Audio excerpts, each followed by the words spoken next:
আজকে আমরা ক্লাস 10-এর পর্যায় সারণী এবং মৌলদের ধর্মের পর্যাবৃত্ততা অর্থাৎ রসায়নের যে অংশগুলো রয়েছে সেগুলো দেখব। এখানে কি বলছে যে আজ পর্যন্ত প্রায় 118টি মৌলিক পদার্থের সন্ধান মিলেছে। এবার এইগুলি মৌল এবং এই মৌলগুলি থেকে উৎপন্ন বিপুল সংখ্যক যৌগগুলির ধর্ম মনে রাখা অসম্ভব। এবার বলছে বহুদিন থেকে এই মৌলগুলির ভৌত রাসায়নিক ধর্ম মনে রাখার জন্য একটি বৈজ্ঞানিক উপায় আবিষ্কার করেন। বৈজ্ঞানিক একটি উপায় আবিষ্কার করার চেষ্টা হয়ে আসছে। এবার বিজ্ঞানীরা আগে কে ছিল? ডোবে রাইনার, লোথার মেয়ার, মেন্ডেলিভ, এই দুইজন। এবার কি বলছে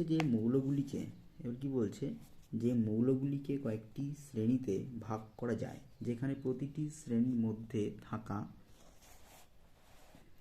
মৌলগুলি একই প্রকার রাসায়নিক ধর্ম প্রকাশ করে। এবার কি বলছে বিভিন্ন মৌলগুলিকে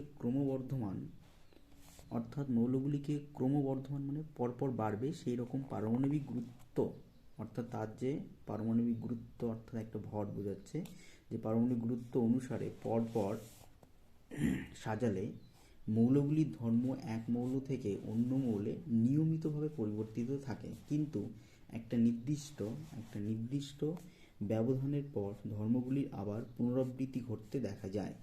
এই ঘটনাকে পর্যাবৃত্ততা বলে। পর্যাবৃত্ততা বলে। একটি নির্দিষ্ট পর্যায়ে পার হয়ে যেসব মৌল একই শ্রেণীতে পড়ে তাদের ভৌত রাসায়নিক ধর্মের অনেক মিল দেখা যায়। এবার চলে আসছে যে পর্যায় সারণীর সংক্ষিপ্ত ইতিহাস। যে প্রথম বলছে জার্মান বিজ্ঞানী ডোবে রাইনার প্রথম তার ত্রয়ী সূত্র দেন। তাহলে ত্রয়ী সূত্রটা কি আবিষ্কার করে? ডোবে রাইনার। এবার ডোবে রাইনারের যে ত্রয়ী সূত্র, সেখানে কি বলছে যে রাসায়নিক ধর্মের সাদৃশ্য রয়েছে এমন তিনটি মৌলের মধ্যে মাঝেরটি। তাহলে কি বলছে? রাসায়নিক ধর্মের সাদৃশ্য রয়েছে এমন তিনটি মৌলের মধ্যে মাঝেরটির পারমাণবিক যে ওজন হবে, মাঝেরটির যে পারমাণবিক ওজন হবে, অন্য যে দুটি, সেই দুটি পারমাণবিক ওজনের গড় হয়। অর্থাৎ বলছে যে রাসায়নিক ধর্মের সাদৃশ্য আছে এমন তিনটি মৌলে, এবার মাঝখানে যে আছে তার পারমাণবিক ওজন বাকি যে দুটো থাকবে তাদের গড়ের সমান হবে। তো উদাহরণ কি বলছে? লিথিয়ামের পারমাণবিক ওজন 7, পটাশিয়ামের পারমাণবিক ওজন হচ্ছে 39 হলে সোডিয়ামের পারমাণবিক ওজন কত হবে? লিথিয়াম আর পটাশিয়ামের যে পারমাণবিক ওজন তার গড়, তাহলে দুটোর গড় কি হবে? 7 + 39/2 = 23 হবে ইত্যাদি। তবে মাত্র কয়েকটি মৌলের ক্ষেত্রে এই সূত্রটি প্রযোজ্য হওয়ায় মৌলের শ্রেণীগত বিভাগ এই সূত্র কার্যকরী হয়নি। তাহলে ডোবেরাইনারের ত্রয়ী সূত্র দিয়ে সমস্ত মৌলগুলোকে শ্রেণীবিভাগ করা যায়নি। এবার 1869 খ্রিস্টাব্দে রাশিয়ান বিজ্ঞানী মেন্ডেলিভ এবং জার্মান বিজ্ঞানী লোথার মেয়ার দুজন আসে। আবার মেন্ডেলিভ আর লোথার মেয়ার মৌলগুলিকে ক্রমবর্ধমান পারমাণবিক ওজন অনুসারে সাজিয়ে প্রায় একই সময় বিখ্যাত পর্যায় সূত্র প্রকাশ করেন। এই পর্যায় সূত্র গ্রহণ করে প্রধানত পর্যায় সারণী গড়ে তোলা হয়। এবার বলছে প্রসঙ্গত বলা যায় যে মেন্ডেলিভ বিভিন্ন মৌল ও তাদের যৌগগুলির ভৌত রাসায়নিক ধর্ম, যেটা বলছে পারমাণবিক ওজন, ঘনত্ব, গলনাঙ্ক, স্ফুটনাঙ্ক, তারপর রাসায়নিক আচরণ সংক্রান্ত বিভিন্ন পরীক্ষালব্ধ তথ্যের ভিত্তিতে তার পর্যায় সারণী প্রকাশ করেন। তাই তার সারণীতে কোনো ক্ষেত্রে এখানে বলছে পটাশিয়াম আর আর্গন একসঙ্গে ছিল। তিনি পারমাণবিক ওজন অপেক্ষা ভৌত ও রাসায়নিক ধর্মের পর্যাবৃত্ততাকেই অগ্রাধিকার প্রদান করেছিলেন। সূত্রানুসারে সারণীতে পটাশিয়াম, যেটা পারমাণবিক ওজন হচ্ছে 39.10, এর স্থান আগে এবং আর্গন 39.95 এর স্থান পরে হওয়া উচিত ছিল, কারণ হচ্ছে পারমাণবিক গুরুত্ব পটাশিয়ামের থেকে এখানে আর্গনের কি হচ্ছে বেশি, তাহলে পরে হওয়া উচিত ছিল। কিন্তু ভৌত রাসায়নিক ধর্মের প্রেক্ষিতে মেন্ডেলিভ আর্গন কে পটাশিয়ামের আগে স্থান দিয়েছিলেন। তাহলে এখানে মেন্ডেল কি করেছিল? যে পটাশিয়ামকে আগে স্থান দিয়েছিল, আর্গনকে পটাশিয়ামের আগে স্থান দিয়েছিল। তাহলে আর্গনকে পটাশিয়ামের আগে স্থান দিয়েছে। একইভাবে সারণীতে নিকেলের হচ্ছে 58.69 এর স্থান কোবাল্টের যেটা বলছে যে এর পারমাণবিক ওজন বেশি 58.94 এর পরে রাখা হয়েছিল।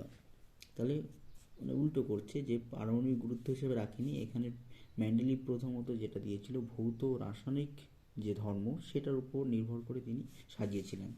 তো এখানে একইভাবে সারণীতে নিকেলের এখানে পারমাণবিক ওজনটা কম, পারমাণবিক ওজন কোবাল্ট থেকে কম হচ্ছে নিকেলের, তা সত্ত্বেও নিকেলকে পরে রাখা হয়। আর একটি বিষয় মেন্ডেলিভ পর্যায় সারণীতে নোবেল যে গ্যাসগুলি হিলিয়াম, নিয়ন, আর্গন, ক্রিপ্টন এগুলো আছে, এইগুলোর উল্লেখ ছিল না, কারণ এইগুলি অনেক পরে আবিষ্কৃত হয়। তাহলে মেন্ডেলের সময় নোবেল যে গ্যাসগুলো আছে সেগুলো আবিষ্কৃত হয়নি। এবার কি বলছে পর্যায় সূত্র কি? পর্যায় সূত্রটা কি? বিভিন্ন মৌলের ভৌত এবং রাসায়নিক ধর্মগুলি ওদের পারমাণবিক ওজন বৃদ্ধির সঙ্গে পুনরাবৃত্ত হয়, বারবার সেটা রিপিট হবে। এবার বলছে যে এই পর্যায়গত বিভাগ অনুযায়ী বিভিন্ন মৌলগুলিকে নিয়ে যে তালিকা তৈরি করা হয় সেই তালিকাকে পর্যায় সারণী বলা হচ্ছে। এর প্রথমত আসছে যে পর্যায়টা কি? পর্যায় বলছে যে ক্রমবর্ধমান পারমাণবিক ওজন অনুসারে মৌলগুলিকে সাজিয়ে পরপর কতকগুলি অনুভূমিক পংক্তিতে রাখেন। এর ফলে একই ধর্মের মৌলগুলি এক একটি উলম্ব অর্থাৎ ভার্টিক্যাল পংক্তির মধ্যে পড়ে যায়। এর মৌলগুলিকে এইভাবে সাজাবার ফলে যে অনুভূমিক পংক্তিগুলি পাওয়া যায় তাদের পর্যায় বা পিরিয়ড বলে। এবার মেন্ডেলিভের সারণীতে 7টি পর্যায় ছিল। মেন্ডেলিভের পর্যায় সারণীতে 7টি পর্যায় ছিল। বর্তমানে পর্যায় সারণীতে এই রকম 7টি পর্যায় আছে। একই পর্যায়ে অবস্থিত বিভিন্ন মৌলগুলির ধর্ম বিভিন্ন হয়। তাহলে এখানে কি বলছে যে একই পর্যায়ে অবস্থিত যে বিভিন্ন মৌলগুলি তাদের ধর্ম বিভিন্ন হবে। এবার হচ্ছে শ্রেণী হচ্ছে পর্যায় সূত্র অনুসারে মৌলগুলিকে ওদের ক্রমবর্ধমান পারমাণবিক ওজন অনুসারে পরপর কয়েকটি অনুভূমিক সারিতে সাজানোর ফলে দেখা গেল যে একই ধর্মবিশিষ্ট মৌলগুলি এক একটি উলম্ব পংক্তির মধ্যে পড়ে যায়। পর্যায় সারণীর এই উলম্ব পংক্তিগুলিকেই শ্রেণী বা গ্রুপ বলে। এবার নিষ্ক্রিয় যে গ্যাসগুলি আবিষ্কারের পর বর্তমানে পর্যায় সারণীতে শ্রেণী সংখ্যা মোট 9টি। শ্রেণী সংখ্যা কত হয়েছে? 9টি আগে। এর প্রথম থেকে শ্রেণীকে রোমান হরফে 1 থেকে 8 পর্যন্ত রোমান হরফের সংখ্যা দিয়ে প্রকাশ করা হয়। এবার অষ্টম শ্রেণীর পরের শ্রেণী অর্থাৎ নবম শ্রেণী 0 দ্বারা প্রকাশ করা হয়। তাহলে নবম যে শ্রেণীটা এসে সেটা 0 দ্বারা প্রকাশ করা হতো। এবার বলছে প্রথম শ্রেণী থেকে সপ্তম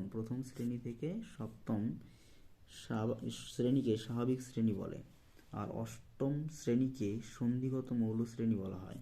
তাহলে আগের হিসাবে কি বলছে যে প্রথম থেকে 7 নম্বর পর্যন্ত, সপ্তম পর্যন্ত হচ্ছে স্বাভাবিক শ্রেণী, 8 নম্বর অষ্টম শ্রেণীকে সন্ধিগত মৌল শ্রেণী বলে, আর অষ্টম শ্রেণীর প্রত্যেক ঘরে 3টি করে মৌল ছিল। তাহলে অষ্টম শ্রেণীর প্রত্যেক ঘরে 3টি করে মৌল আছে। এইবার 0 শ্রেণী অর্থাৎ নবম শ্রেণীকে নিষ্ক্রিয় গ্যাসের শ্রেণী বলে। তাহলে নবম যে শ্রেণী যেটা 0 শ্রেণী বলা হচ্ছে সেটা নিষ্ক্রিয় গ্যাসের শ্রেণী।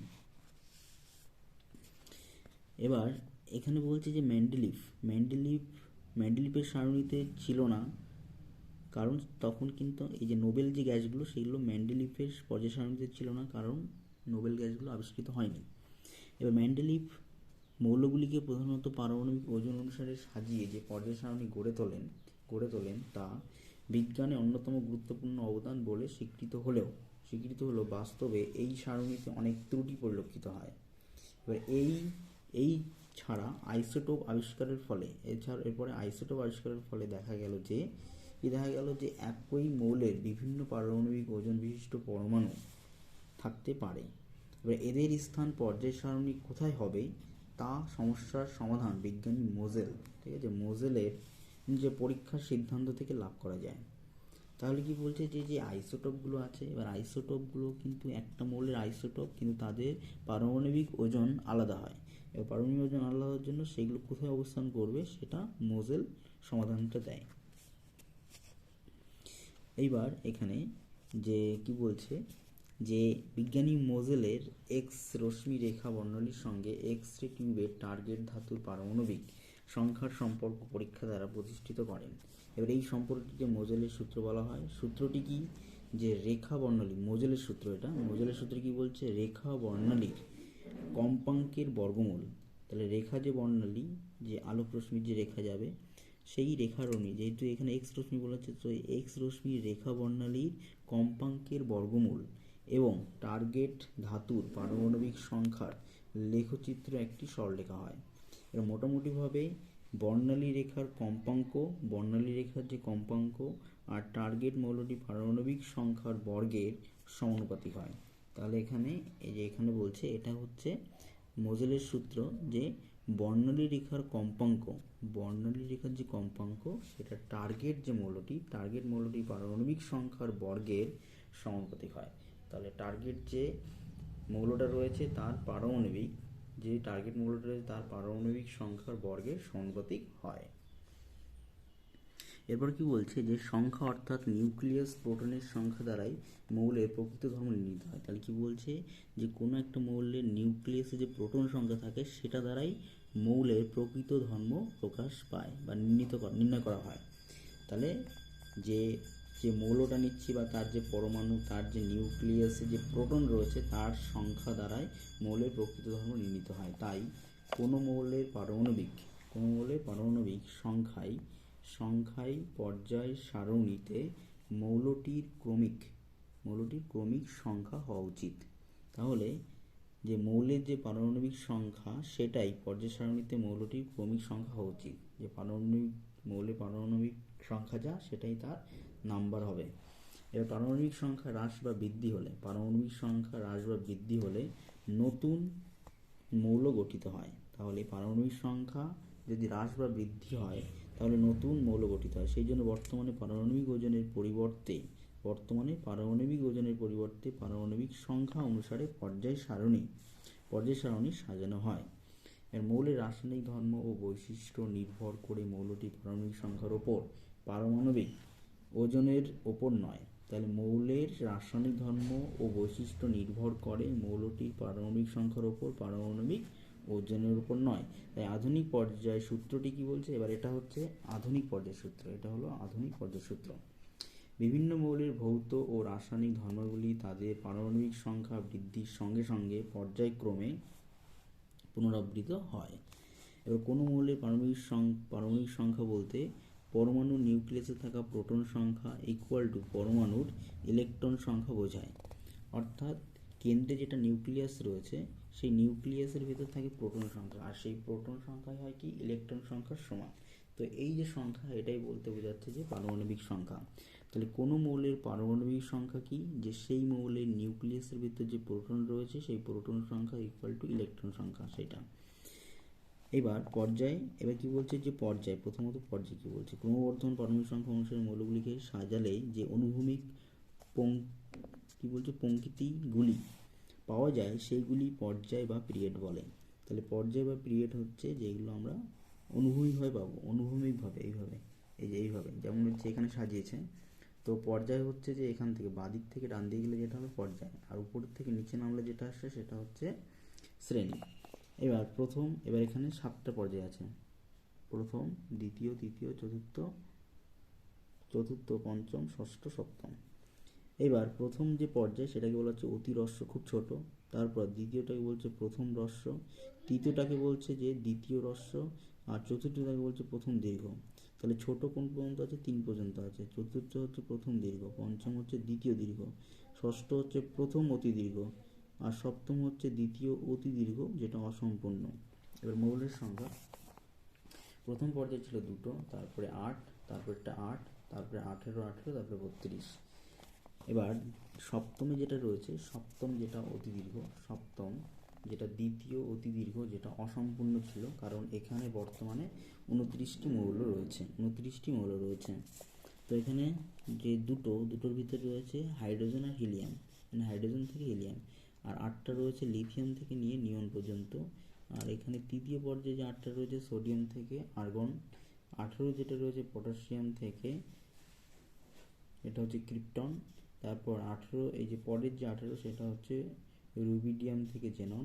তারপর 32 হচ্ছে সিজিয়াম থেকে রেডন। তারপরে এখানে তো ফ্রান্সিয়াম 118 লাস্ট, যেটা মাঝে গ্যাস, আরও গ্যাস রয়েছে।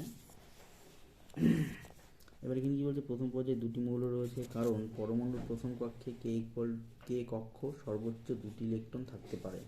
তাহলে এখানে কি বলছে যে কে যে কক্ষ রয়েছে, এবার একটা পরমাণু চারিদিকে 4টে কক্ষ কল্পনা করা হয়েছে, একটা কে, একটা এল, একটা এম, একটা এন। তো কে কক্ষে সর্বোচ্চ 2টি ইলেকট্রনই থাকতে হবে, তার বেশি না। দ্বিতীয় পর্যায়ে 8টি মৌল রয়েছে। দ্বিতীয় পর্যায়ে কি বলছে, দ্বিতীয় পর্যায়ে 8টি মৌল রয়েছে কারণ পরমাণুর দ্বিতীয় কক্ষ এল কক্ষ সর্বোচ্চ 8টি ইলেকট্রনকে স্থান দিতে পারে। এবার পর্যায়ে 2, 8, 18, 32 ইত্যাদি মৌলের সংখ্যা প্রকৃতপক্ষে পরমাণুর বিভিন্ন কক্ষে থাকা সর্বোচ্চ ইলেকট্রনের সংখ্যা নির্দেশ করে। এবার এখানে কি বলছে যে প্রথম পর্যায় ছাড়া কোনো পর্যায় শুরু হয় এক যোজ্যতা ইলেকট্রন বিশিষ্ট। এবার এই যে এক যোজ্যতা, এবার এই যোজ্যতা যে বোঝা যাবে সেটা হলো যে যে কোনো একটা মৌলের বহিস্থ কক্ষে যে ইলেকট্রন আছে সেই ইলেকট্রন যদি নিষ্ক্রিয় মৌলের বহিস্থ কক্ষে ইলেকট্রন বিন্যাস লাভ করার চেষ্টা করে এবং তার দরুন যে কটা ইলেকট্রন বর্জন বা গ্রহণ করবে সেই সংখ্যাটাকে তার যোজ্যতা বলে। যেমন যেমন হাইড্রোজেন, এবার হাইড্রোজেনের একটা ইলেকট্রন রয়েছে, এবার সে যদি তার কাছের নিষ্ক্রিয় মৌল হিলিয়াম রয়েছে, তাহলে হিলিয়ামের ইলেকট্রন বিন্যাস পেতে গেলে তাকে একটা গ্রহণ করতে হবে, তাহলে দুটো হবে। তো এক যে গ্রহণ করতে, তাহলে তার যোজ্যতা হয়ে যাচ্ছে 1। তো শুরু হয় তাহলে 1 যোজ্যতা ইলেকট্রন বিশিষ্ট মৌল দিয়ে এবং শেষ হয় 8 যোজ্যতা ইলেকট্রন বিশিষ্ট মৌল দিয়ে। তাহলে শেষ হচ্ছে কত, 8। তাহলে প্রথম যে পর্যায় ছাড়া, প্রথম পর্যায় বাদ দিয়ে কোনো পর্যায় শুরু হয় 1 যোজ্যতা ইলেকট্রন দিয়ে, 1 যোজ্যতা ইলেকট্রনের মৌল দিয়ে এবং শেষ হয় 8 যোজ্যতা ইলেকট্রন বিশিষ্ট মৌল দিয়ে। এবার এই জন্য একই পর্যায়ের মৌলগুলির ধর্ম বিভিন্ন হয়। তাহলে একই পর্যায়ের অন্তর্ভুক্ত বিভিন্ন মৌলের ধর্ম আলাদা হবে কারণ তাদের যোজ্যতা আলাদা হয়। তাহলে একই পর্যায়ভুক্ত যতগুলো মৌল আছে তাদের ধর্ম আলাদা হয় কারণ তাদের যোজ্যতা আলাদা হয়। এখানে এই টাইপের, এখানে কি দেখিয়েছে যে এখানে কিছু উদাহরণ দিয়ে দিয়েছে, যে যেমন পারমাণবিক সংখ্যা 3, 4, 5, 6, 7, 8 এও দিয়ে দিয়েছে। এবার নাম দিয়েছে lithium, beryllium, boron, carbon, nitrogen. এবার এদের ইলেকট্রন বিন্যাস কীভাবে হবে, যে লিথিয়াম 2 আর 1 হবে, বেরিলিয়াম 2, 4, প্রথম যে কক্ষ সেখানে দুটো থাকতে পারে বেশি সর্বোচ্চ, দ্বিতীয় কক্ষে 8টা, তৃতীয় কক্ষে 8টা, চতুর্থ কক্ষে সব থেকে বেশি থাকতে পারে 18টা, তারপরে গেলে আবার 18, তারপরে লাস্টে 32। তো এইভাবে ইলেকট্রন বিন্যাস দেখিয়েছে। যেমন 19, এবার 19-এর ক্ষেত্রে কি দেখিয়েছে যে পটাশিয়াম 19 হয়, পটাশিয়াম 2, 8, তৃতীয়টায় 8। এবার এখান এই পর্যন্ত কত হয়ে গেল, 10 আর 18, তাহলে একটা বাকি, সেটা চতুর্থ কক্ষে চলে যাবে। এবার শ্রেণী কি বলছে, শ্রেণী বলছে যে ক্রমবর্ধন পারমাণবিক সংখ্যা অনুসারে পরপর অনুভূমিক সারিতে পর্যায়ে যে সাজানোর ফলে দেখা যায় যে একই ধর্ম বিশিষ্ট, যেমন একই যোজ্যতা ইলেকট্রন সংখ্যা বিশিষ্ট মৌলগুলি এক একটি উলম্ব পংক্তির মধ্যে পড়ে যায়। এবার পর্যায় সারণীর এই উলম্ব পংক্তিগুলিকেই শ্রেণী বা গ্রুপ বলে, যেটা লম্বালম্বী। তাহলে প্রথমেই দেখলাম যে পর্যায় বরাবর যতগুলো মৌল আছে তাদের ধর্ম বিভিন্ন হয় কারণ তাদের যোজ্যতা আলাদা হয়, কিন্তু একই পর্যায়ের ভেতর আবার দেখা যাবে যে এক জায়গায় কিছু মৌলের যোজ্যতা একই হচ্ছে, ধর্ম একই হচ্ছে, তাহলে তারা একই শ্রেণীর ভিতর থাকবে, সেটা হচ্ছে উলম্বভাবে হয়। তো সেটাকে বলা হচ্ছে যে গ্রুপ বা শ্রেণী, গ্রুপ বা শ্রেণী। এবার আইইউপিএসিতে কি বলছে, international union of pure and applied chemistry নির্ধারিত পর্যায় সারণী অনুসারে পর্যায় সারণীতে মোট 18টি শ্রেণী রয়েছে। এবার এখানে কি বলছে যে শ্রেণীর সংখ্যা মোট 9টি। এবার কি বলছে, মেন্ডেলিফের পর্যায় সারণীতে যেটা শ্রেণীর সংখ্যা মোট হয় 9টি হয়, কারণ সেখানে তিনি 8টি করে আর শূন্য একটা গ্রুপ বলে শূন্য একটা গ্রুপ তৈরি করা হয়, তাহলে মোট 9টি হয়। কিন্তু সেটাও হচ্ছে কি মেন্ডেলিফের সংশোধিত, মেন্ডেলিফ কিন্তু 8টাই শ্রেণী করে, মেন্ডেলিফ 8টা শ্রেণী করে, তার সংশোধিত রূপে হচ্ছে 9টা এবার এখন সেটা 18টা হয়েছে। প্রথম থেকে অষ্টম শ্রেণীকে 1 থেকে 8 পর্যন্ত রোমান হরফের সংখ্যা দিয়ে প্রকাশ করা হয় এবং অষ্টম শ্রেণীর পরের যে শ্রেণী নবমটাকে শূন্য দ্বারা প্রকাশ করা হয়। প্রথম শ্রেণী থেকে সপ্তম শ্রেণীকে স্বাভাবিক শ্রেণী বলা হয়, অষ্টম শ্রেণীকে সন্ধিগত মৌল শ্রেণী বলা হয়, 8 নম্বর যেটা আছে সেটা হলো সন্ধিগত। আর শূন্য শ্রেণী বা নবম শ্রেণীকে নিষ্ক্রিয় গ্যাসের শ্রেণী বলা হয়। তাহলে শূন্য বা নবম কে বলা হচ্ছে নিষ্ক্রিয় গ্যাসের সারণী। এবার বলছে যে উপশ্রেণী কি। এবার শ্রেণীর আবার যদি আবার ভাগ করা হয় তাহলে সেটা উপশ্রেণী হবে। প্রথম থেকে সপ্তম শ্রেণীর প্রতিটি শ্রেণীকে আবার দুটি অংশে ভাগ করা হলো, এগুলিকে উপশ্রেণী বলা হচ্ছে। যেমন একটাকে 1-এর এ করা হলো, আরেকটা 1-এর বি করা হলো। যেমন 1-এর এতে উপস্থিতিতে হাইড্রোজেন, লিথিয়াম, সোডিয়াম, পটাশিয়াম ইত্যাদি স্থান পেয়েছে, যেটা হচ্ছে প্রথম গ্রুপ। এবার একইভাবে এবং 1-এর বিতে উপস্থিতিতে কপার, এজি এবং এইউ, ঠিক আছে, মুদ্রা ধাতু স্থান পেয়েছে। কপার, তামা, এজি হচ্ছে রূপো, সিলভার, আর এইউ হচ্ছে সোনা, গোল্ড, এটা পেয়েছে। তাহলে এটা কোথায় গেছে? 1-এর বিতে। এবার আধুনিক পর্যায় সারণীতে শ্রেণীর সংখ্যা হচ্ছে 18টি। এবার আধুনিক দীর্ঘ পর্যায় সারণীতে মোট উপশ্রেণী দুটো, এই উপশ্রেণী A/B। আধুনিক দীর্ঘ পর্যায় সারণীতে কোনো উপশ্রেণী নেই। তাহলে আধুনিক দীর্ঘ পর্যায় সারণীতে কোনো উপশ্রেণী নেই, অর্থাৎ সেগুলো 1-2 করে নাম্বারিং করে দেওয়া হয়েছে। তাহলে আধুনিক যে পর্যায় সারণী সেটা 1 থেকে 18 পর্যন্ত করে দেওয়া হয়েছে, সেখানে কোনো উপশ্রেণী নেই এ আর বি, সেটা আগে ছিল। 1 নং শ্রেণীতে সর্ববাম দিকে এবং 18 নং শ্রেণীটি সব থেকে ডান দিকে স্থাপন করা হয়েছে। তাহলে একদম বাঁদিকে রয়েছে কি 1 নম্বর শ্রেণী এবং ডান দিকে রয়েছে 18 নম্বর শ্রেণী। এবার 1 নং, 2 নং এভাবে করে 13 থেকে 17 নং শ্রেণীতে সাধারণ মৌলগুলি রয়েছে। এবার কি বলছে যে কোনো একটি শ্রেণীর মধ্যে থাকা সাধারণ মৌলগুলির যোজ্যতা ইলেকট্রন সংখ্যা একই হয়। প্রতি শ্রেণীর মৌলগুলির মধ্যে ধর্মের মিল থাকায় ওদের একটি বিশেষ নামে চিহ্নিত করা হয়েছে। যেমন 1 নং যে শ্রেণীতে লিথিয়াম, সোডিয়াম, পটাশিয়াম প্রভৃতি ক্ষার বা অ্যালকেলি ধাতু রয়েছে, যাদের প্রত্যেকটির ক্ষেত্রে যোজ্যতা বা ভ্যালেন্স ইলেকট্রন সংখ্যা 1 যোজ্যতা যেটা, তাহলে এদের রাসায়নিক ধর্মেও তাই মিল রয়েছে, যোজ্যতা একই। তাদের প্রত্যেকের অক্সাইড সুস্থিত এবং তীব্র ক্ষারীয় হয়। কোনটা? 1 নম্বর শ্রেণীতে। এবার 2 নম্বর শ্রেণীর যে মৌলগুলো সেগুলোকে বলা হয় ক্ষারীয় মৃত্তিকা ধাতু। তাহলে 2 নম্বর শ্রেণীর যে মৌল রয়েছে, 2 নম্বর শ্রেণীর মৌল যেটা বেরিলিয়াম, ম্যাগনেসিয়াম, ক্যালসিয়াম প্রভৃতি ধাতুকে ক্ষারীয় মৃত্তিকা ধাতু বলা হয়। তাহলে এগুলো শর্টের জন্য ইম্পর্টেন্ট, যে 1 নম্বর যে শ্রেণী রয়েছে, 1 নম্বর শ্রেণীর মৌলগুলোকে ক্ষার বা অ্যালকেলি ধাতু বলা হয়, আর 2 নম্বরকে বলা হয় ক্ষারীয় মৃত্তিকা ধাতু। এবার হচ্ছে 17 নম্বর শ্রেণী, যেটা ফ্লুরিন, ক্লোরিন, ব্রোমিন, আয়োডিন, এগুলোকে হ্যালোজেন অধাতু বলে। তো ফ্লুরিন, ক্লোরিন, ব্রোমিন, আয়োডিন এগুলো অধাতু হলো এবং এইগুলোকে হ্যালোজেন অধাতু বলে। এবার 18 নম্বর যে শ্রেণী সেগুলোকে নিষ্ক্রিয় বা নোবেল গ্যাসগুলি বলে, যার ভিতর হিলিয়াম, নিয়ন, আর্গন, ক্রিপ্টন রয়েছে। এবার একমাত্র হিলিয়াম ছাড়া, ঠিক আছে, হিলিয়াম ছাড়া অন্য সবগুলির যোজ্যতা কক্ষ সম্পূর্ণ ভর্তি, যোজ্যতা ইলেকট্রন সংখ্যা 8। তাহলে হিলিয়ামের যোজ্যতা সংখ্যা হচ্ছে 2, আর বাকি যতগুলো আছে তাদের যোজ্যতা ইলেকট্রন সংখ্যা হচ্ছে 8।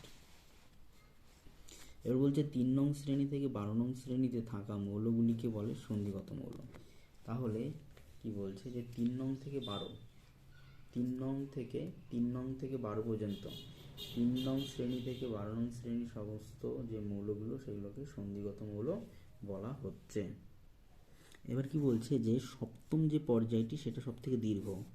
এবার সপ্তম যে পর্যায়টি শুরু হয়েছে ফ্রান্সিয়াম দিয়ে, ফ্রান্সিয়াম দিয়ে, এই পর্যায়টি অসম্পূর্ণ। এই পর্যায়ে সব মৌলই কি বলছে, সব মৌলই তেজস্ক্রিয় প্রকৃতি, তেজস্ক্রিয়, যেটা প্রাকৃতিক বা কৃত্রিম করে হোক। যেমন ইউরেনিয়াম 92, এরপরে যেসব মৌলকে কৃত্রিম উপায়ে সংশ্লেষিত করা হয়েছে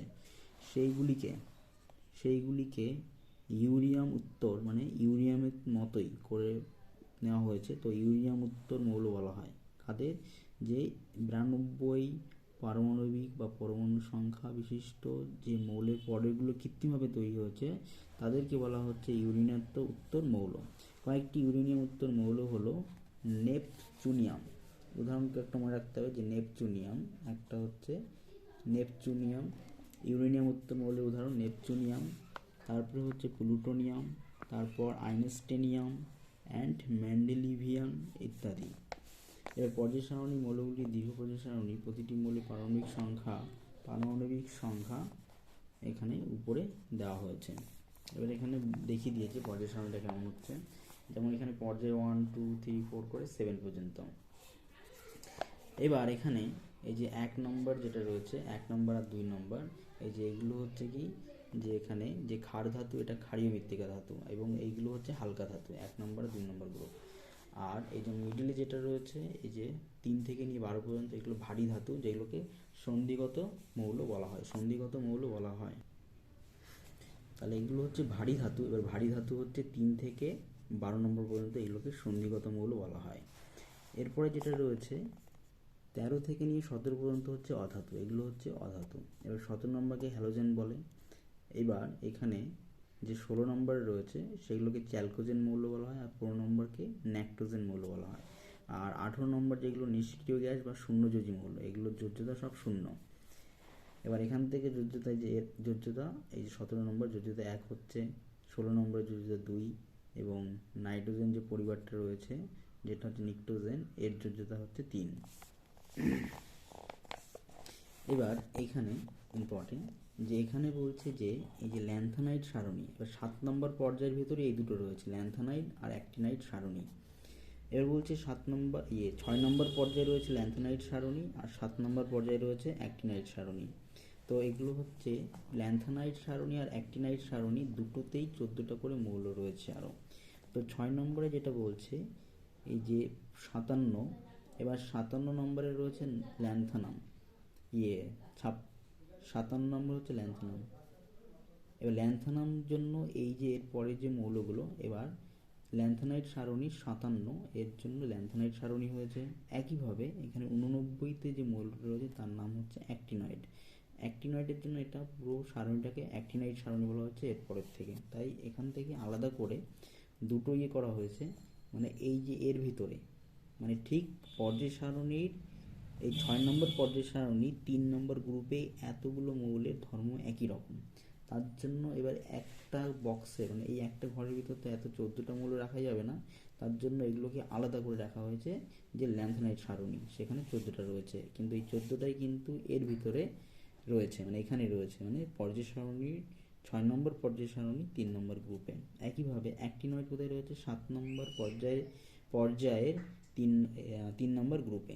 তো ল্যান্থানাইড সারণী আর অ্যাক্টিনাইড সারণী দুটোই 3 নম্বর শ্রেণীতে রয়েছে, কিন্তু পর্যায় দুটো আলাদা হচ্ছে 6 আর 7। এরপরে দেখবো আমরা এখানে ইম্পর্টেন্ট বলছে যে কোনো মৌলের পরমাণু ইলেকট্রন বিন্যাস থেকে পর্যায় সারণীতে মৌলটির সঠিক অবস্থান নির্ণয়, কোনো মৌলের সবচেয়ে বাইরের কক্ষের ইলেকট্রন, যেটা যোজ্যতা ইলেকট্রন বলে।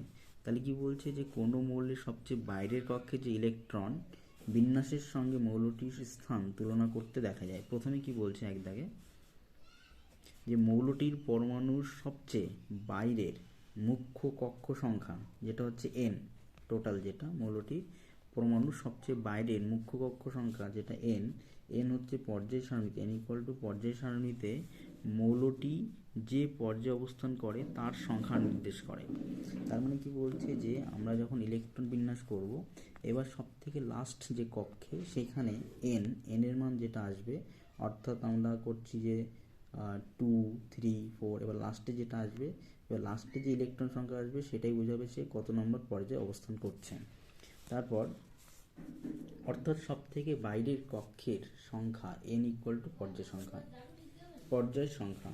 যেমন কোনো মৌলের ক্ষেত্রে n = 3 হলে মৌলটি তৃতীয় পর্যায়ে অন্তর্ভুক্ত রয়েছে। এবার 2 নম্বর কি বলছে, মৌলটির সবচেয়ে বাইরের কক্ষে যোজ্যতা ইলেকট্রন সংখ্যা, যোজ্যতা যে ইলেকট্রন সংখ্যা মৌলটি কোন শ্রেণীতে পড়বে তা নির্দেশ করে। তাহলে মৌলটির সবচেয়ে বাইরের কক্ষে যোজ্যতা ইলেকট্রনের সংখ্যা মৌলটি কোন শ্রেণীতে পড়বে তা নির্দেশ করবে। তাহলে শেষে কি বলা হচ্ছে, যে মৌলটির সবচেয়ে যে বাইরের যে কক্ষ, বাইরের কক্ষের যোজ্যতা যে ইলেকট্রন সংখ্যা থাকবে সেটা মৌলটি কোন শ্রেণীতে পড়বে তা নির্দেশ করে। ঠিক আছে, এবার এখানে বলছে যে পর্যায় সারণীতে হাইড্রোজেন অবস্থান নিয়ে কিছু ত্রুটি রয়েছে। যেমন বলছে পর্যায় সারণীতে হাইড্রোজেনের স্থান নির্ধারক বিতর্কমূলক রয়েছে। এবার হাইড্রোজেনের ধর্মাবলী বিচার করলে স্থান নির্ধারণের ক্ষেত্রে দ্বিধায় পড়তে হয়। যেমন 1 নম্বর কি বলছে যে প্রথম শ্রেণীতে থাকা ক্ষার ধাতুগুলি যেমন সোডিয়াম পটাশিয়াম রয়েছে এদের মতন হাইড্রোজেনের ব্যবহার করে, হাইড্রোজেন কি ব্যবহার করে। এবার ক্ষার ধাতুগুলির মতো H2 হচ্ছে একযোজী। তারপরে কি বলছে পজিটিভ তড়িৎধর্মী। এবার অধাতুর সঙ্গে যুক্ত হয়ে যৌগ উৎপন্ন করে এবং দ্রবণে H+ আয়ন উৎপন্ন করে। তাই হাইড্রোজেনকে প্রথম শ্রেণীতে ক্ষার ধাতুগুলির সঙ্গে বসানো উচিত। আবার 2 কি বলছে অন্যদিকে 17 নম্বর যে শ্রেণীতে অবস্থিত যে হ্যালোজেনগুলির সঙ্গেও হাইড্রোজেন সাদৃশ্য দেখায়। কারণ 17 নম্বর যে শ্রেণী এই যে মৌলগুলো এদের যোজ্যতা 1 আর হাইড্রোজেনের যোজ্যতা 1, তাহলে একই রকম ধর্ম প্রকাশ করবে। যেমন F বা ক্লোরিনের মতো হাইড্রোজেন দ্বিপরমাণু, যেমন দ্বিপরমাণু বলতে F2Cl2 তৈরি করছে, যেমন H2O গ্যাস তৈরি করে এবং উভয় হচ্ছে অধাতু।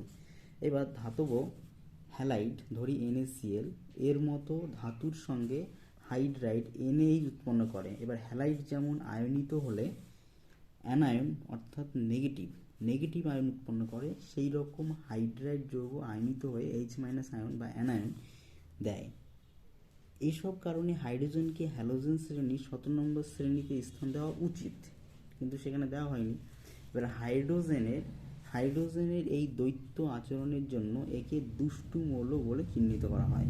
কারণ এটা হচ্ছে কি যে 1 নম্বর শ্রেণীর যে ক্ষার ধাতুগুলো আছে তাদের সঙ্গে সাদৃশ্য রয়েছে, একইভাবে যেটা রয়েছে 17 নম্বর শ্রেণী সেই মৌলগুলোর জন্য সঙ্গেও সাদৃশ্য রয়েছে। বর্তমানে আধুনিক পর্যায় সারণীতে যেহেতু হাইড্রোজেনের একটি মাত্র যোজ্যতা ইলেকট্রন রয়েছে, তাই কোনো ক্ষেত্রে ক্ষার ধাতুগুলির ধর্মের বিরোধী হলেও প্রথম শ্রেণীতে সঠিকভাবে না হলেও প্রথম শ্রেণীর মাথার উপরেই হাইড্রোজেনকে অর্থাৎ পারমাণবিক সংখ্যা যেহেতু 1 তাই প্রথম স্থান দেওয়া হয়েছে। এবার দেখব আমরা যে মৌলদের ধর্মের পর্যাবৃত্ততা। বলছে মৌলদের যে ধর্মগুলো আছে মৌলের ক্ষেত্রে ধর্মগুলির পর্যাবৃত্ততা মানে পর্যায়ক্রমে যদি আবর্তিত হয় ঘটলে তাকে মৌলদের ধর্মের পর্যাবৃত্ততা বলে। এবার কি বলছে যে যদি পারমাণবিক সংখ্যা অনুসারে ক্রমান্বয়ে মৌলগুলিকে সাজানো যায় তাহলে দেখা যায় যে তাদের যোজ্যতা কক্ষে যে ইলেকট্রন সংখ্যা কয়েকটি মৌলের পার্থক্যের পর পর্যায়ক্রমে একই হয়ে যায়। যেমন পার্থক্য কি বলছে 2, যেমন বলছে যে লিথিয়াম 3H1, এবার লিথিয়াম 2H1, এবার 3 থেকে যদি 1 বাদ দেওয়া হয় তাহলে 2 থাকবে পর্যায়। এবার একইভাবে কি বলছে যে সোডিয়াম, এবার Na11, এবার Na11 থেকে যদি লিথিয়াম 3 বাদ দেওয়া হয় তাহলে 11 3 8, তাহলে 8 হচ্ছে এখানে। তো এইভাবে গেল। এবার মৌলের ক্ষেত্রে ইলেকট্রন বিন্যাস লিথিয়াম ক্ষেত্রে 2,1, সোডিয়াম 11 ক্ষেত্রে 2,8,1 হবে, 19 ক্ষেত্রে 2,8,8,1 হবে ইত্যাদি। এবার এক্ষেত্রে মৌলের যোজ্যতা কক্ষে একটি করে ইলেকট্রন রয়েছে, অর্থাৎ মৌলের যোজ্যতা কক্ষের ইলেকট্রন সংখ্যা পর্যাবৃত্ততা ধর্ম দেখায়। এই পর্যাবৃত্ততা ধর্ম গ্রহণ করে পর্যায় সারণী গড়ে তোলা হয়েছে। এবার কি বলছে পর্যায়গত নানা ধর্ম। পর্যায়গত নানা ধর্ম। এবার নানা ধর্মের ভিতর কি রয়েছে প্রথমত রয়েছে পরমাণু ব্যাসার্ধ। এবার আমরা কি এখানে যে মৌলগুলো রয়েছে এবার সেইগুলো যে কণা দিয়ে তৈরি, এবার সেইগুলো হচ্ছে একটা প্রায় গোলকের মতন অংশ করছে বা বৃত্তের মতন। তো সেখানে পরমাণুর ব্যাসার্ধ বলতে সাধারণত পরমাণুর নিউক্লিয়াসের কেন্দ্র থেকে সবচেয়ে বাইরের কক্ষের ইলেকট্রনের দূরত্ব বোঝায়। দেখা গেছে যে মৌলের পরমাণুর আকার বা ব্যাসার্ধ পারমাণবিক সংখ্যা বৃদ্ধির সঙ্গে পর্যায়ক্রমে আবর্তিত হয়। এবার পরমাণুর ব্যাসার্ধ বলতে সাধারণত পরমাণুর নিউক্লিয়াসের কেন্দ্র থেকে, পরমাণুর যে নিউক্লিয়াস রয়েছে তার কেন্দ্র থেকে সবচেয়ে বাইরের কক্ষে ইলেকট্রনের দূরত্ব বোঝায়। কারণ বাইরের যে প্রত্যেকটা কক্ষে ইলেকট্রন ঘুরছে, কিন্তু সবচেয়ে বাইরের যে কক্ষে ইলেকট্রন সেই ইলেকট্রনের পর্যন্ত যে দূরত্ব সেটাই হচ্ছে পারমাণবিক ব্যাসার্ধ। এবার কি হবে যে কোনো পর্যায় বরাবর, এবার পর্যায়ের বাম দিক থেকে যত ডান দিকে যাওয়া যায়, অর্থাৎ মৌলগুলি পারমাণবিক সংখ্যা বাড়ার সঙ্গে সঙ্গে পরমাণুর ব্যাসার্ধ কমতে থাকে। এবার বাম থেকে যখন ডান দিকে যাব তখন পরমাণুর সংখ্যা বাড়ার সঙ্গে সঙ্গে পরমাণুর ব্যাসার্ধ কমতে থাকবে, কারণ বাম থেকে ডান দিকে যত যাচ্ছি কি হচ্ছে যে পরমাণুর আকার বাড়ার সঙ্গে সঙ্গে পরমাণুর কি হচ্ছে, পরমাণুর সংখ্যা বাড়ছে, পরমাণুর সংখ্যা বাড়ার সঙ্গে নিউক্লিয়াসের যে শক্তি সেটা বাড়ছে। সেই শক্তি বাড়ার জন্য কি হবে, যে বাইরের যে কক্ষের ইলেকট্রন আর কেন্দ্রের নিউক্লিয়াসটা হচ্ছে ধনাত্মক, তো এদের মধ্যে যে আকর্ষণ বল সেটা বাড়বে। তো ডান দিকে যত যাচ্ছে আকর্ষণ বল বাড়ছে, আকর্ষণ বল বাড়লে যে ওরা কক্ষটা কাছে চলে আসবে, কক্ষটা কাছে আসা মানেই হচ্ছে ব্যাসার্ধটা ছোট হয়ে যাবে, তাই বলছে বাম থেকে ডান দিকে গেলে ব্যাসার্ধ ছোট হয়ে যাবে। এবার বলছে যে আয়নাইজেশন শক্তি। আয়নাইজেশন শক্তি কি বলছে, যে ভূমি স্তরে, এবার এখানে এই যে বাম থেকে ডান দিকে গেলে যেটা হচ্ছে যে কি বলছে যে কমছে, এবার উপরের থেকে নিচে আসলে উল্টো হবে, নিচের থেকে উল্টো আসলে কি হবে, যেখানে ছোট্ট করে দেখিয়ে দিয়েছে যে বাম থেকে ডান দিয়ে গেলে ব্যাসার্ধ হ্রাস পাচ্ছে আর উপর থেকে নিচে পরমাণুর ব্যাসার্ধ বৃদ্ধি পাচ্ছে। তো আমাদের যে কোনো একটা মনে রাখলে আরেকটা হয়ে যাবে, যে এটা যেটা হবে তার উল্টো উপর থেকে নিচে নামলে হবে। এবার আয়নাইজেশন শক্তি। আয়নাইজেশন শক্তি কি বলছে, ভূমি স্তরে মানে একদম শেষ কক্ষে অবস্থিত কোনো বিচ্ছিন্ন গ্যাসীয় পরমাণুর যোজ্যতা কক্ষের সবচেয়ে শিথিলভাবে আবদ্ধ মানে একদম আলগা করে ইলেকট্রনটিকে সম্পূর্ণভাবে অপসারিত করে পরমাণুটিকে গতি শক্তিহীন পজিটিভ আয়নে পরিণত করতে যে ন্যূনতম শক্তি লাগে তাকে আয়নাইজেশন শক্তি বলে, আয়নাইজেশন শক্তি বলে। এবার কি বলছে, পর্যায় সারণীতে যে কোনো পর্যায়ে বাম থেকে ডান দিকে গেলে পারমাণবিক সংখ্যা বৃদ্ধির সঙ্গে সঙ্গে আয়নাইজেশন শক্তি কি হয়, বাড়বে। কারণ হচ্ছে কি, যে ওই যে আগে যে ব্যাসার্ধের কথা বলা হলো, যে ডান দিকে গেলে কি হচ্ছে যে আকর্ষণ বলটা বাড়ছে নিউক্লিয়াস আর বাইরে ইলেকট্রনের ভিতরে। এবার আকর্ষণ বল বাড়ার জন্য কি হচ্ছে, সেই শক্তিটা বেশি কার্যকারী হবে। তাহলে সেই শক্তির বিরুদ্ধে যদি আমি কোনো ইলেকট্রনকে বের করতে যাই তাহলে আমাদের শক্তি বেশি প্রয়োগ করতে হবে। তো সেটাই হচ্ছে যে এই যে ইলেকট্রনটিকে সম্পূর্ণভাবে অপসারিত করে পরমাণুটিকে গতি শক্তিহীন পজিটিভ আয়নে পরিণত করতে যে ন্যূনতম শক্তি লাগে, তাহলে সেই শক্তিটা আমাদের বাম থেকে ডান দিয়ে গেলে বাড়বে আর উপর থেকে নিচে নামলে কী হবে, কমবে। এবার বলছে তড়িৎ ঋণাত্মকতা। বলছে স্থায়ী অণুর মধ্যে সমযোজী রাসায়নিক বন্ধন দ্বারা আবদ্ধ অবস্থায় থাকাকালে বন্ধন সৃষ্টিকারী ইলেকট্রন জোড়কে কোনো মৌলের পরমাণু নিজের দিকে আকর্ষণ করার ক্ষমতাকে বলছে স্থায়ী অণুর মধ্যে সমযোজী রাসায়নিক বন্ধন দ্বারা আবদ্ধ অবস্থা মানে সে সুস্থিত রয়েছে। এবার সেই থাকাকালে বন্ধন সৃষ্টিকারী ইলেকট্রন জোড়কে, এবার যারা বন্ধন সৃষ্টি করছে এবার এক একটা বন্ধনে এক একটা ইলেকট্রন জোড় থাকে, তো সেই ইলেকট্রন জোড়কে কোনো মৌলের পরমাণুর নিজের দিকে, এবার কোনো মৌলের পরমাণুর নিজের দিকে আকর্ষণ করার যে ক্ষমতাকে মৌলটি তড়িৎ বা ইলেকট্রোনেগেটিভিটি বলে। তড়িৎ মানে কি, যে এর কাছে অনেকটাই ইলেকট্রন রয়েছে, এবার কি বলছে ইলেকট্রোনেগেটিভিটি, এবার সে অন্যকে আকর্ষণ করতে পারবে। তো এবার বলছে মৌলের পারমাণবিক সংখ্যা এবং পরমাণুর ব্যাসার্ধের উপর ইলেকট্রোনেগেটিভিটি নির্ভর করে। তো এখানে কি বলছে, যে কোনো পর্যায়ে বাম থেকে ডান দিকে গেলে মৌলগুলির নেগেটিভ তড়িৎধর্মিতা তত বাড়তে থাকে, মানে ইলেকট্রোনেগেটিভিটি তত বাড়বে। আর একই শ্রেণীর অনুভুক্ত মৌলদের ক্ষেত্রে দেখা যায় উপর থেকে নিচের দিকে যত যাওয়া যায় ততই মৌলের ইলেকট্রোনেগেটিভিটি কমতে থাকে। তাহলে পর্যায়গতভাবে ইলেকট্রোনেগেটিভিটি কী হচ্ছে, বাড়ছে, ইলেকট্রোনেগেটিভিটি কী হচ্ছে, বাড়ছে। একইভাবে কি হচ্ছে, যে শ্রেণী অন্তর্ভুক্ত মৌলের ক্ষেত্রে যে উপর থেকে নিচে নামলে ইলেকট্রোনেগেটিভিটি কমছে। এবার হচ্ছে জারণ বা বিজারণ ধর্ম। জারণ আর বিজারণ ধর্ম। কোনো পর্যায়ে বাম দিক থেকে ডান দিকে গেলে মৌলের জারণ ক্ষমতা ক্রমশ বাড়ে। তাহলে পর্যায়গতভাবে বাম থেকে ডান দিকে গেলে ক্রমশ কী হচ্ছে, যে জারণ ক্ষমতা বাড়ছে এবং বিজারণ ক্ষমতা কমছে। তাহলে জারণ ক্ষমতা যদি বাড়ে তাহলে বিজারণ হচ্ছে উল্টো, সেটা ক্ষমতা কমবে। এবার কোনো শ্রেণীর উপর থেকে নিচে গেলে জারণ ক্ষমতা কী হবে, কমবে, আর বিজারণ ক্ষমতা কী হচ্ছে, বাড়বে। ঠিক আছে, ঠিক তার উল্টো।